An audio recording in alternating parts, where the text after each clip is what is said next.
नमस्कार। आप देख रहे हैं महाकवरेज न्यूज और आपके साथ मैं हूं जयराम चतुर्वेदी। राजनीति में विपक्ष के योजनाओं, राजनीति, उनकी कार्यशैली को नकारना और अपनी योजनाओं को, अपनी कार्यशैली को महिमा मंडित करना राजनीति का तकाजा है। इसके साथ ही विपक्ष की, सत्ता पक्ष की, अपना विपक्ष यानी सत्ता पक्ष, उसकी घेराबंदी करना भी राजनीतिक अधिकार है। और इसी अधिकार के साथ 7 तारीख को राजनगर में भारतीय जनता पार्टी के नेता जो रैली करने जा रहे हैं, उसके विरोध में 9 तारीख को कांग्रेस की तरफ से एक विशाल किसान और जनहित रैली आम आदमी के पक्ष में की जा रही है, जिसको धारदार तरीके से आपके सामने रखने जा रहे हैं शंकर प्रताप सिंह और मुन्ना राजा और इसके साथ ही उनके सुपुत्र सिद्धार्थ सिंह जी। हम सिद्धार्थ सिंह जी से खुद जानना चाहेंगे कि इस कार्यक्रम के साथ अपनी बातों को वह आम आदमी के साथ कैसे रखेंगे। आप बताइए कि जो 9 तारीख को आप एक विशाल आंदोलन किसानों के समर्थन में करने जा रहे हैं, उसको लेकर के आप कैसे जनता के बीच जाएंगे और क्या उद्देश्य है आपका?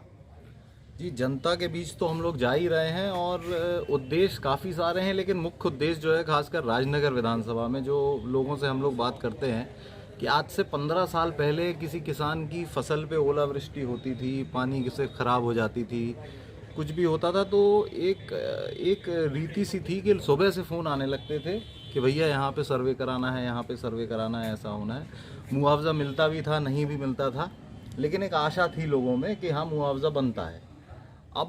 अभी परिस्थिति ये है कि पिछले 2-3 साल में, पिछले साल भी उड़द की फसल ख़राब हुई, इस साल फिर तिली उड़द ख़राब हुई, लेकिन 2 साल से हमने खुद देखा कि लोगों ने फ़ोन करना बंद कर दिया कि मुआवजा मिलेगा कि नहीं मिलेगा, सर्वे होगा कि नहीं होना, क्योंकि कहीं ना कहीं वो आशा ख़त्म हो गई है कि अब मिलना है।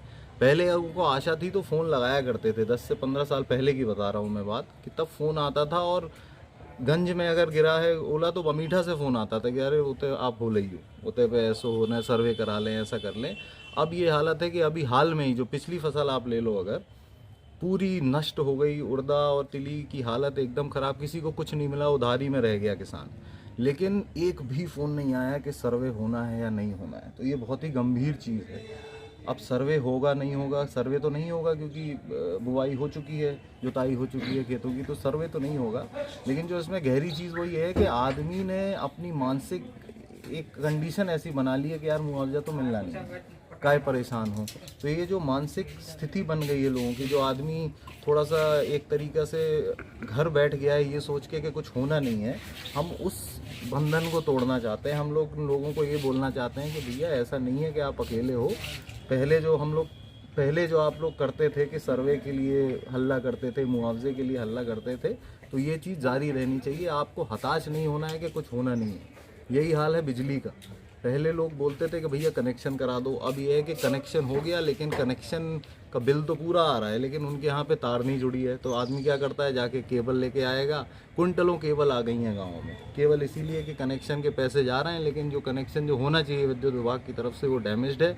तो आदमी अपनी केबलें लेके डाल रहा है, बिल ले रही है सरकार, लेकिन व्यवस्था कर रहा है आदमी खुद। तो ऐसी बहुत सारी चीज़ें हैं जिनको हम लेके जा रहे हैं। आपने जो किसान हित की जो बात कही है, उसके समर्थन में आप आंदोलन भी करने जा रहे हैं, लेकिन कहीं ना कहीं सत्ता पक्ष भी आरोप लगा रहा है कि आपने किसानों के हित की बात कही। वहीं उनका कहना है कि 1.5 साल जब आपने किसानों के कर्जे माफ़ करने की बात की थी, तो आपने तो वो दावे के साथ कहते हैं कि अगर आप किसी किसान का कर्जा, एक भी किसान ऐसा बता दो किसी के कर्जे माफ़ नहीं हुए, तब तो हम कैसे माने कि आप किसानों के हित की बात में आप सफल हैं? वो हमको समय और टाइम बताएं, कहाँ पर कितने आदमी लेकर आने हैं जिनके कर्जे माफ़ हुए हैं। आप राजनगर की बात कर रहे हैं, हम राजनगर के 50 आदमी ला के दे देंगे जिनके कर्जा माफ़ हुआ है। वो हमें बताएं तो कहाँ पर ये पंचायत होनी है। आमने सामने हुए पंचायत तब खुल के रहेगी। आपसे कुछ कहा, हमसे कुछ कहा, तो उसमें कोई अर्थ नहीं निकलता। जबकि क्लियर बात यह है कि कमलनाथ जी ने जितनी चीज़ें शुरू करी थी, अच्छी चीज़ें शुरू करी थी, उनको अगर ये एक सियासत को दूर करके केवल उसी को कंटिन्यू करती है सरकार, तो बहुत लाभ मिलता है जनता को। और उनको कैसे लाभ मिलना है ये वो तरीके समझते। कम से कम आज आदमी जो परेशान है, हताश है, सरकार को गालियां दे रहा है, कम से कम ये तो नहीं होता। जो गौशालाएं बनाई थी कमलनाथ जी ने, वो क्यों आज तक नहीं चल रही हैं? क्यों नहीं उनका कुछ सिस्टम जमा है? देख रहे हैं आप कितने जानवर फिर रहे हैं रोडों पर, उनका क्यों कुछ इंतज़ाम नहीं हुआ? 100 रुपये बिजली बिल का जो सिस्टम था वो क्यों बंद हो गया?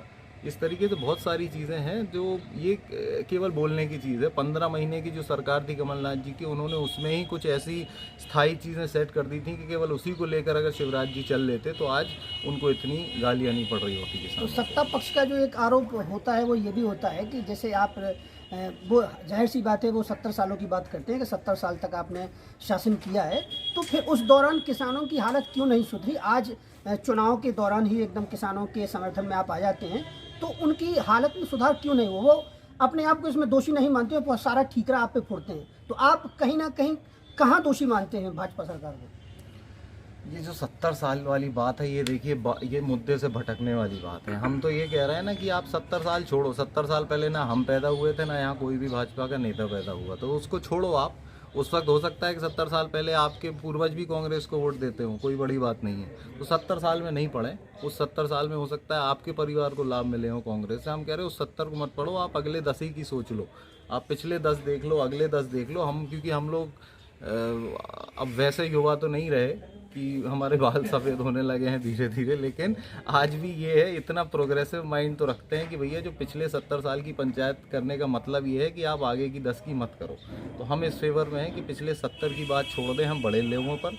ये दिल्ली में मोदी जी और राहुल जी के बीच में डिबेट हो, हम केवल राजनगर की बात कर रहे हैं, राजनगर क्षेत्र की बात कर रहे हैं, राजनगर ब्लॉक की बात कर रहे हैं। तो अगर यहाँ पर आपको डिबेट करनी है कि पिछले 20-30 साल में कांग्रेस ने क्या किया क्या नहीं किया, तो हम उस पर डिबेट कर सकते हैं। हालांकि सरकार तो नहीं रही है, लेकिन ये 70 साल की बात करना हमको लगता है बस इस सवालों से बच रहे हैं। आपने जो बहुत ही धारदार तरीके से इस बात का जवाब दिया, तो एक तरफ ये आप रैली के माध्यम से न केवल किसानों की बात कर रहे हैं, आप कहीं ना कहीं दलित की भी बात कर रहे हैं, मजदूर की भी बात कर रहे हैं। तो दलित और मजदूर को लेकर के आप किसानों की समस्याएं आपने तमाम गिनाई है, दलित मजदूर या पशुओं की जो आवारा पशुओं की समस्या है, उसको लेकर के आंदोलन में अपनी बात क्या रखने जा रहे हैं? क्या समस्या है उनसे? अब देखिए, ये जो बिजली है, विद्युत है, ये केवल किसानों के लिए नहीं है। किसानों को तो फ़र्क पड़ता है। आज केवल खेतों के कनेक्शन नहीं, आज गांव के कनेक्शन भी ख़राब है। तो एक मजदूर भी है, अगर उसको घर में एक पंखा एक बल्ब लगा हुआ है, जिसका बिल आ रहा था 200-250 रुपये, किसी को 10,000 आ गया, किसी को 7,000 आ गया है। तो ऐसे मुद्दे हैं। बेरोज़गारी आप देख रहे हैं किस तरीके से चरम पर है। गाँव में जाओ, लड़कों से पूछो क्या कर रहा है, बोले खेती। उनसे पूछो मन है खेती का, बोले मन तो नहीं है, लेकिन अब कोई ऑप्शन नहीं है। ठीक है, तो ऐसे में ये है कि अगर कोई अनमने मन से भी खेती कर रहा है, जैसे हमारे पिताजी लोग करते थे मन से खेती, उनको अच्छा लगता था, तो खेती अच्छी रही, उनने अच्छे किए उसमें। अब हमसे आज कोई बोले कि एकदम खेती खेती करो, तो आज हम कर ज़रूर लेंगे, लेकिन हम अपने उस मन से नहीं करेंगे खेती। हमारा मन है कुछ और करने का, लेकिन हमको ज़बरदस्ती करनी पड़ रही है क्योंकि हमारा गुजारा नहीं हो रहा है। आप आंदोलन में दलित की ही बात कर रहे हैं, दलित को कैसे आप पीड़ित मानते हैं? दलित के लिए आप क्या करना चाह रहे हैं? क्या आप आंदोलन में क्या बात रखेंगे? बहुत सारे कनेक्शंस, ये उसमें भी देखिए घूम फिर के जो मुद्दा हम जिस चीज़ को सबसे आगे उठाने वाले हैं इसमें, वो है विद्युत विभाग की परेशानी है, जो मैंने खुद देखे जाके समझी है। गांव-गांव में इतने सारे हरिजन मोहल्ला हैं, इतने सारे लोग हैं, क्या करते हैं कि जैसे अब बेचारे हरिजनों के जो खेत है थोड़ा दूर है गांव से, वहाँ पर बिजली नहीं पहुँच रही है। तो ऐसे बहुत सारे केसेस लंबित हैं विद्युत विभाग के पास, जहाँ पर उनको आदिम जाति से परमिशन मिल गई है, उनको आदेश आए हुए हैं कि आप सर्वे कराइए, हम खर्चा देंगे। लेकिन विद्युत विभाग केवल सर्वे कराने में महीनों ले रहा है। वो आदमी पड़ा हुआ है, 1 फसल गई, 2 फसल गई, ऐसे बहुत सारे लंबित केस हैं। हम लोग इन केसेस को भी फाइल करके वहाँ लेके जा रहे हैं साथ में। और जो डी है वहाँ पर हमारे खजुराहो एरिया का, उसको हम ये चीज़ पॉइंट आउट करके बताने वाले हैं कि ये जो केसेस हैं इनको आप निपटाइए, वरना हम इस चीज़ को आगे लेके बढ़ेंगे। अगर आप ये काम नहीं कर सकते तो फिर आपको सरकारी तनख्वाह लेने का कोई हक नहीं है। राजनगर क्षेत्र के जो जनसमर्थक हैं आपके, वो युवा चेहरे के तौर पर, युवा सोच के साथ आपको एक बहुत ही धारदार और क्रांतिकारी नेता मानते हैं और काफ़ी उम्मीदें आप में देखते हैं। तो आप कहीं ना कहीं उनकी जो उम्मीदें हैं, आप उन पर कैसा खरा उतरना चाहेंगे? और वो आपसे उन्होंने जो लगा रखी है कि आगे कहीं ना कहीं विरासत की जो राजनीति आप उसको संभालने जा रहे हैं, तो क्या आपने उनके लिए विजन सोच रखा है? देखिए, पहला तो जो आपने विरासत बोला बिल्कुल ठीक है, सही बात है, लेकिन आप ये देखिए 20 साल से हम लोग केवल परीक्षा ही दे रहे हैं कि 20 साल से राजनगर में काम कर रहे हैं, पार्टी का काम कर रहे हैं, लेकिन वो परीक्षा ही चल रही है हमारी एक तरीक़े से। तो अब आप बोलें क्षेत्र को क्या देंगे, तो देखिए आज राजनगर में जिस तरीका जातिगत भेदभाव फैला हुआ है, मतलब हम किसी वर्ग का नाम नहीं लेंगे, लेकिन हर तरफ ये फैला हुआ है। फलाना कहता है कि हमारी जात का ये हो, वही कहता है हमारी जात का ये हो। इसकी कोई वजह है, इसकी वजह रही है कि वहाँ पर एक तो 15-20 साल से एकदम जो नेतृत्वहीन रहा है वो क्षेत्र, वहाँ पे कभी कोई रहा नहीं है ऐसा जो चल फिर के लोगों को जोड़े, लोगों की समस्या सुन के जोड़ के अधिकारियों के पास उनको लेके जाए कि ऐसा नहीं, ऐसा करना है, इसकी परेशानी है, इसको सुलझाओ।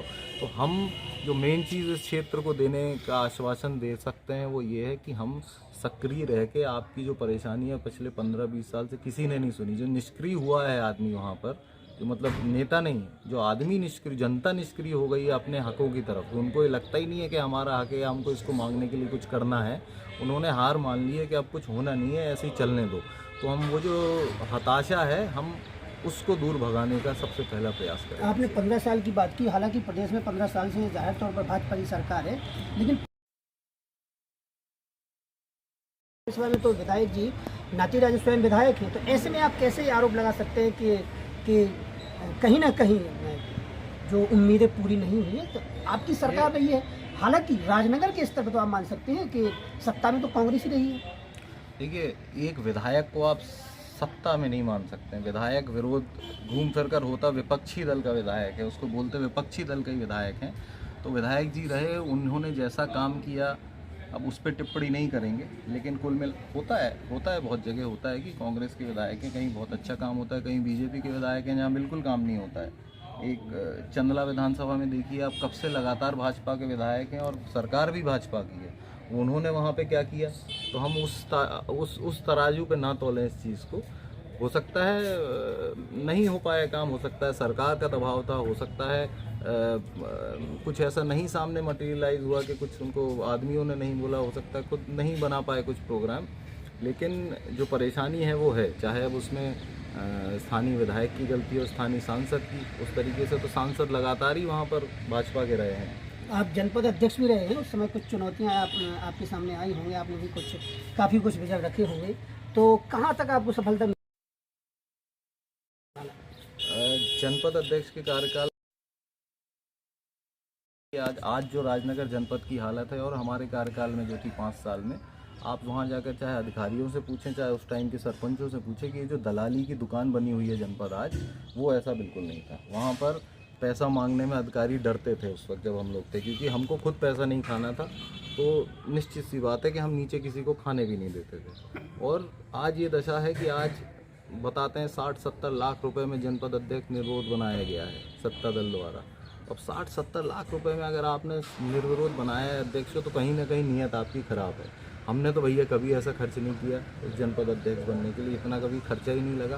तो मेन चीज़ तो यही थी कि जो आज वहाँ भ्रष्टाचार फैला हुआ है, 1-2 करोड़ रुपए आते हैं, उनको 5 पंचायतों में बांट दिया जाता है क्योंकि नेताजी को वहाँ से कमीशन मिलनी है, नेताजी के लोग वहाँ सेट हैं, और बाकी जो 80 पंचायतें हैं उनको 50 लाख छोड़ दिए जाते हैं कि यहाँ पर बस इतने में ही काम चलाओ। तो इस तरीके का काम चल रहा है। सरपंचों को बोला जाता है कि हमारी पार्टी की तौलिया पहनो, नहीं तो तुम्हारे काम नहीं होंगे। अब एक सरपंच आप एक सरपंच से नाराज़ हो, वो आपका पार्टी में नहीं आ रहा है, तो इसका ये मतलब नहीं है आप उसके पूरे गांव को परेशान करो। आपने गांव के बंद करवा दिए काम, आप गांव की फाइलें नहीं निकलने दा रहे हो, तो ये तो देखिए बहुत गलत बात है। ऐसा हमारे टाइम में कभी नहीं हुआ। जो भाजपा के सरपंच थे वो भी आते थे अपने काम लेकर। ये होता था कि हम भैया प्रेफरेंस देते थे लोगों को, लेकिन ये कभी नहीं हुआ कि किसी से दलाली की हो वहाँ जनपद में किसी ने। उनको एक सुरक्षा रहती थी कि कोई अधिकारी गलत कर रहा है तो वो आके खुल के बोल सकते थे। राजनगर जो ब्लॉक है उसमें हर नेता जो है, अगर आपको मौका मिलता है सेवा का तो उसकी तमाम घोषणाएं होती हैं, घोषणा पत्र होता है। अगर आपको मौका मिलता है सेवा का तो क्या आपने उनके लिए सोच रखा है? क्या कुछ बड़े काम आपने अपने दिमाग में रखे हैं जो आप जनहित के लिए करना चाहेंगे?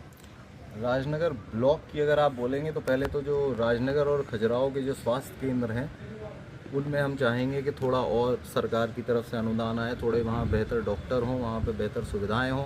खजुराहो का नाम इतना है बाहर, और वहाँ आकर जब बाहर के लोग देखते हैं कि यहाँ पर एक कायदे का ऑपरेशन भी नहीं करा सकते हैं, उससे कहीं ना कहीं निराशा होती है। क्योंकि राजनगर है ग्रामीण क्षेत्र, लेकिन खजुराहो क्योंकि जुड़ा है उससे, तो एक लोगों की बाहर एक इमेज अलग है राजनगर के बारे में। लोगों को लगता है कि खजुराहो है तो वहाँ पर बहुत अलग ही तरीके का सिस्टम होगा। लेकिन कहीं ना कहीं स्वास्थ्य विभाग की जो कमियां हैं वहाँ पर थोड़ा हम उसको उजागर करना चाहेंगे।